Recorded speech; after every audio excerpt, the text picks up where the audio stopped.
Hello नमस्कार सत श्री अकाल अस्सलाम वालेकुम। कैसे हैं जनाब? तो साथियों, इससे पहले एसआईआर वेस्ट बंगाल को लेकर आपके सामने कुछ चौंका देने वाले आंकड़े लेकर आऊं। यह बता दूं कि जो confusion USA, Iran, Israel ceasefire Hormuz strait का बना हुआ है, सेकंड वीडियो फिर मैं चाह रहा था कि कुछ क्लैरिटी के साथ इसी पुराने वाले टॉपिक यानी सुबह वाले टॉपिक स्ट्रेट ऑफ हरमुज पे बनाऊं। 2 घंटे विश्लेषण करने के बाद मैंने कहा नहीं, ये बंगाल की खबर बड़ी इंपॉर्टेंट है, इसको कवर कर लो। पर कंफ्यूजन यहां भी बहुत है भैया, सुन लीजिए। मामला फिर से एसआईआर का सुप्रीम कोर्ट पहुंच गया है। किनका पहुंच गया है? जो लॉजिकल डिस्क्रिपेंसीज आई थी 60 लाख, जिनका एडजुडिकेशन पीठासीन अधिकारी यानी जुडिशियल ऑफिसर्स कर रहे थे, जिनका आदेश ऑनरेबल सुप्रीम कोर्ट ने दिया था। इस 60 लाख में से 33 लाख को वोट की राइट अलाउ हो गई और 27 लाख को अलाउ नहीं हुई।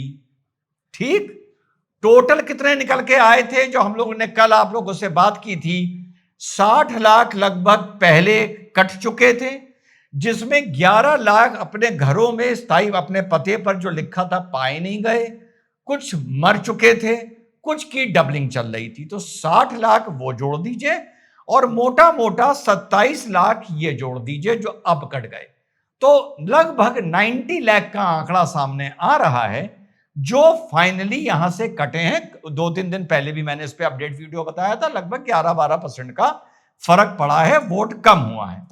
अब ये जो लॉजिकल डिस्क्रिपेंसी वाले 27 लाख लोग कटे हैं, ये पहुंच गए सुप्रीम कोर्ट।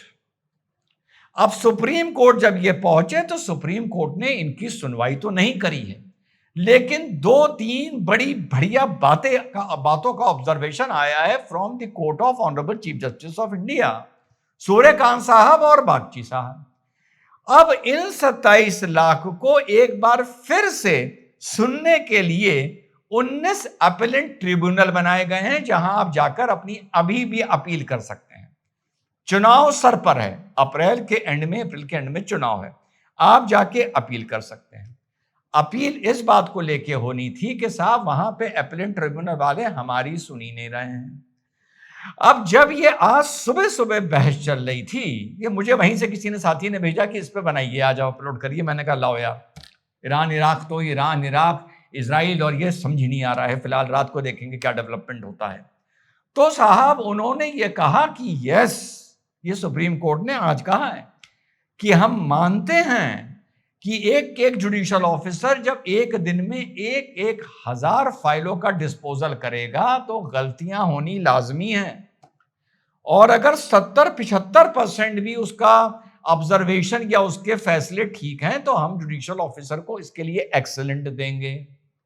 लेकिन किसी की वोट करने की जो राइट है, इमोशनल राइट भी है, कॉन्स्टिट्यूशनल राइट भी है, लीगल राइट भी है, उसकी भी सुनवाई होनी चाहिए। उसको आप ऐसे ही मझधार में नहीं छोड़ सकते। और इस तरह की भी कोई बात आई है कि अगर एक कॉन्स्टिट्यूएंसी से जो वोटों का डिलीशन है वो ज्यादा है और मार्जिन ऑफ विक्ट्री कम है, तो फिर उस मौके पर देखा जाएगा कि क्या करना है।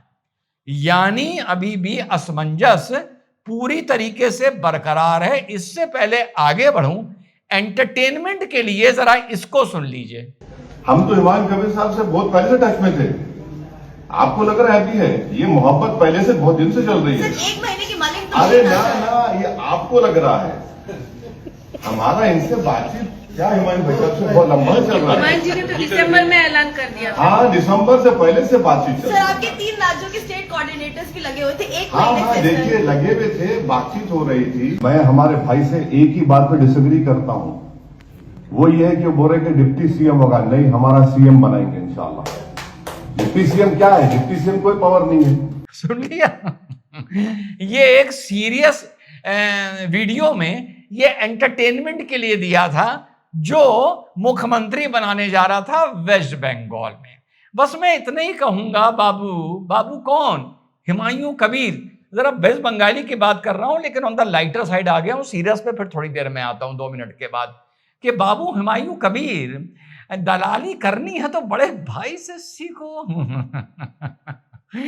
दलाली करनी भी आसान नहीं होती है, फंस सकते हो, तुम फंस गए, तुम्हारी लंका लग गई। भैया रीलें आ रही हैं, चलते हुए माई कबीर को लोग गालियां दे रहे हैं, गालियां। तो अगर दलाली सीखनी है तो हाँ बड़े भाई से सीखो भाई, बड़ी शानदार चौकस करता है और ज्यादा पुरानी नहीं है दलाली, लगता है 2017 या 18 के आसपास इसने शुरू करी थी। तो किसी को भी अगर ऐसी किस्म की दलाली करनी है तो बड़े भाई से जाकर कोचिंग लो, आखिर बड़ा भाई है, इतनी तो अकल होगी भाई उसमें। खैर साहब, वापस टॉपिक पर आते हैं। तो 2-3 कॉन्स्टिट्यूंसी जहां पर मुस्लिम आबादी ज्यादा है या डिस्ट्रिक्ट, जैसे नॉर्थ 24 परगना हो गया, मालदा हो गया, जहां भी बवाल हुआ था, एनआईए बड़ी सख्त कार्रवाई कर रही है, कांग्रेस के भी नेता उसमें पकड़े जा रहे हैं, एमआईएम के भी पकड़े गए हैं, पता होगा आप लोगों को। और मुशीराबाद, यहां पर जो वोट कटे हैं वो मुशीराबाद में 11 लाख वोट कटा है, सुनते जाइएगा, जिसमें से 4.5 लाख मुस्लिम हैं। 11 में से 4.5 लाख मुस्लिम हैं। नॉर्थ 24 परगना से टोटल 3.25 लाख वोट कटा है और मालडा से 2.4 लाख वोट कटा है। ये मैं सिर्फ आपको मुस्लिम का यहां पर बता रहा हूं। जो टोटल 90 लाख वोट अब फाइनली कटे हैं, अब इसमें 27 लाख अभी भी फाइनल नहीं है, उनके अपीलेट ट्रिब्यूनल बने हुए हैं। सुप्रीम कोर्ट ने कहा है आप पहले वहां जाइए, उसके बाद हमारे पास आइएगा, फिर हम सुनेंगे, यानी अभी गुंजाइश है। तो साहब इस 90 लाख में जरा संभल के बैठिएगा, 63% तो हिंदू हैं और 34% मुसलमान हैं। मुझे समझ में नहीं आता, जहां तुम्हारी ईमानदारी का कोई शुक्रिया करने वाला नहीं है, वहां पता नहीं लोग ईमानदारी क्यों करते हैं। समझ गए ना, बंद लिफाफे में एक बात बोली, जहां तुम्हारी ईमानदारी पर भी लोग थूकते हैं, अबे बेवकूफ तो बेईमानी कर लो यार, हैं जबरदस्ती। एनीवे, तो साहब 63% इसमें हिंदू हैं और 34% इसमें मुसलमान हैं। और कटने वाले जितने भी कटे हैं वो मथुआ दलित कम्युनिटी के सबसे ज्यादा हिंदू कटे हैं, जो बांग्लादेश बॉर्डर से जुड़ी हुई थी। और मजे की बात यह है, ये वही लोग हैं जिनसे सीए में साथ साथ वादा भी किया गया है कि आपको भारत की नागरिकता मिलेगी। कुछ कॉन्स्टिट्यूंसीज देख लेते हैं। बागदा असेंबली में कुल मिलाकर लगभग बता रहा हूं, एग्जैक्ट नहीं, 50,000 वोट कटा है, जिसमें 46,000 हिंदू है। बनगांव में 42,000 वोट कटा है, जिसमें 37,000 हिंदू है।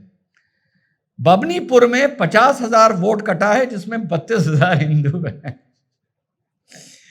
उसके बाद जोहरगाम में 94% हिंदू है, जिसका वोट कटा है।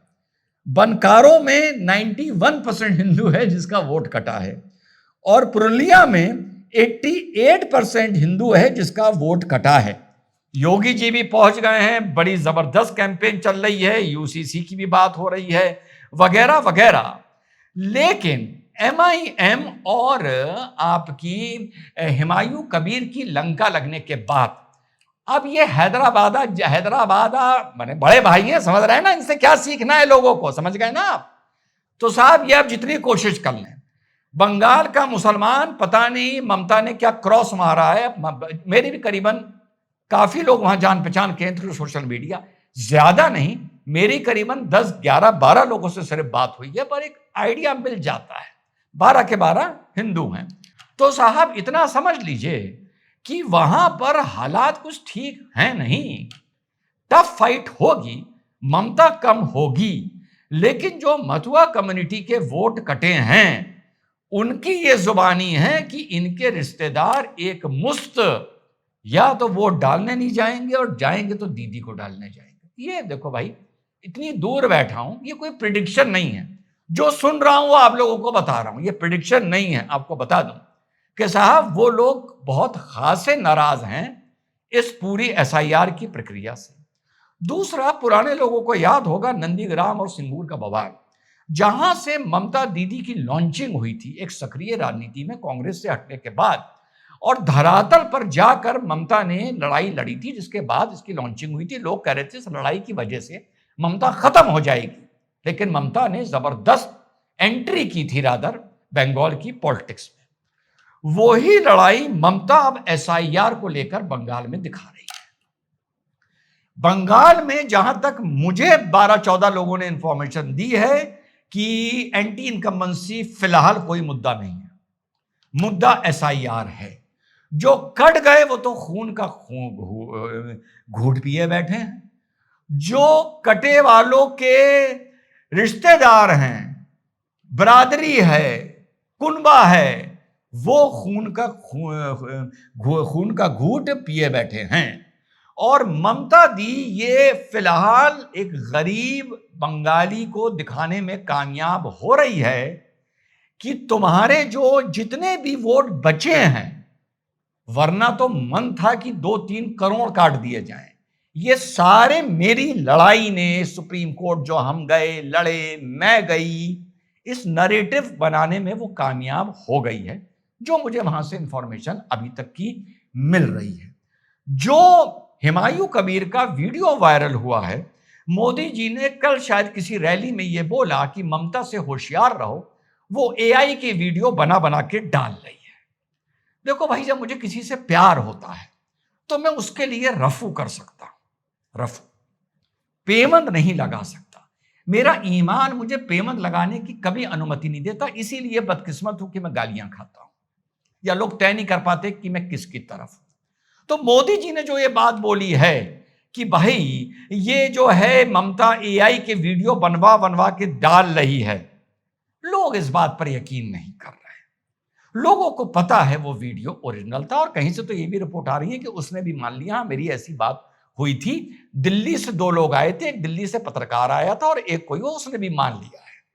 तो अब मोदी जी का ये कहना, और लोग इस बात को सीधे उसी वीडियो से जोड़ के देख रहे हैं, तो ऐसा लग रहा है कि मोदी जी कहीं ना कहीं रफू नहीं, किसी चीज में पेवन करना चाह रहे हैं। इसके चलते जो लोग बंगाल में वाकई हुमायूं कबीर और एमआईएम जैसी विचारधारा से चिढ़ते थे, हिंदू थे और फ्लोटिंग थे, और इसी बीच ममता की एमआईएम और हुमायूं से जो दुश्मनी सामने आ रही है, वो भी सुन रहे हैं, स्विंग करके वापस 3 फूल यानी टीएमसी पर जा सकते हैं।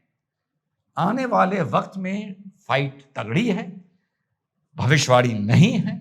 12 आदमियों से बात करके मैं भविष्यवाणी नहीं बता सकता, उनकी बातें आप तक बता रहा हूं, और जो पढ़ रहा हूं, बंद लिफाफे में बहुत कुछ बता चुका हूं। और दलाली सीखनी है, हैदराबाद जाओ, वहां मिलेगी सीख, वरना फंस जाओगे, वायरल हो जाओगे। जय हिंद, वंदे मातरम, खुदा हाफिज़।